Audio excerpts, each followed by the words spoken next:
Down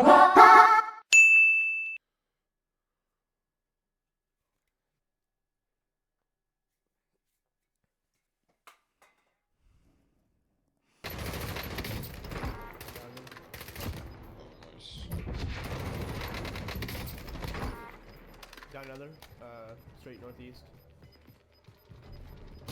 Gas is closing in. Relocating the safe zone.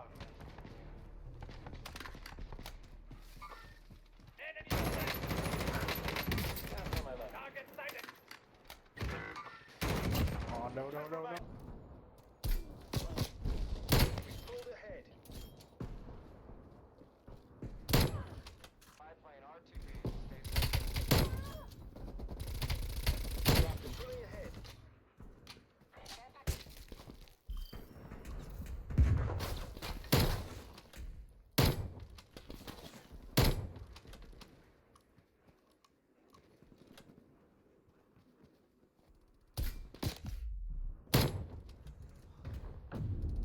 Tango removed.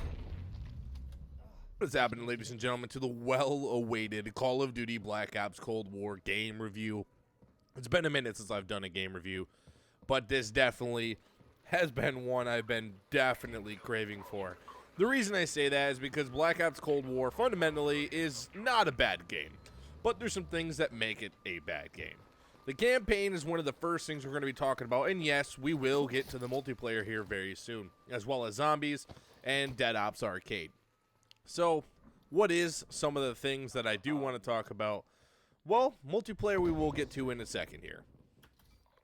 The campaign is something that actually breaks against traditional norms and is actually something that's actually pretty well celebrated as well. It's a pretty fun experience. It has some new things that add limelight to the new Call of Duty campaign franchise, as well as of course, Black Ops Cold War-esque theme with some pretty conventional and weird things that go inside the campaign. Like this guy. Beats your ass down and then cocks a gun back, doesn't shoot you, brings you to some other dude, and of course you get saved. That's just some of the things I want to talk about within Call of Duty Cold War's campaign, which is they added some new things, like grabbing people and super stealth. Every campaign mission is like a stealth mission in this game, and whether or not you're a fan, I actually liked this in the Modern Warfare franchise the most. Infiltrating a KGB base, playing the same Vietnam portion 7 to 8 times, depending on if you continue doing it. It's actually not a bad experience. Campaign is one of the things that I wasn't really too worried about and wasn't really heavily focused within Cold War's development. Obviously, it was focused mainly towards its 2 modes. Some of the things that I liked about the campaign, yes, there's a new body attack mechanism. There's stealth kills. You have to hide bodies, suppress weapons. But mainly, one of the missions that are mainly focused on just combat are pretty short and not really all that good.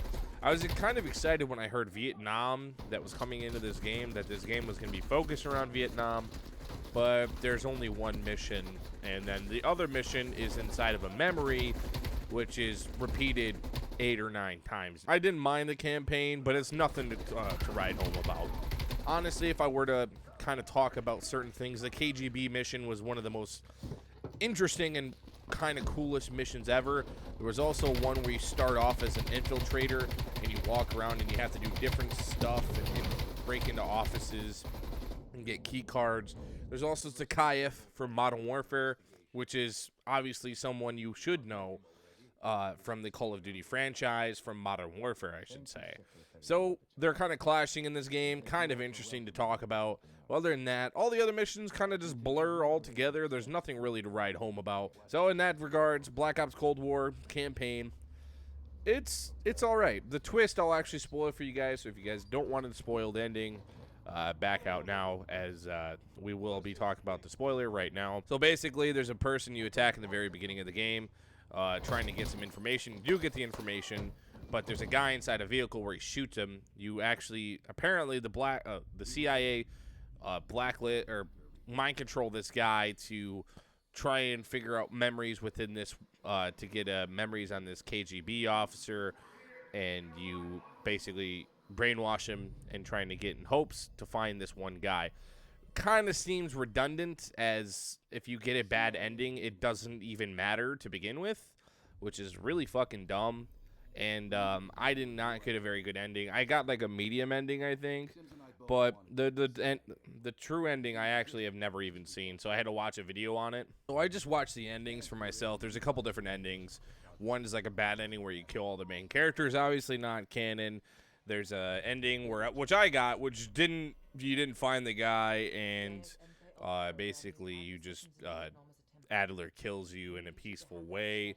And then there's also the part where Adler kills you and they alert the president. I'm not even really sure what the true ending of this game is. All I know is that the campaign was just kind of this jumbled mess. Kind of felt like it was like an afterthought, and they were just kind of trying to put something out there real quick.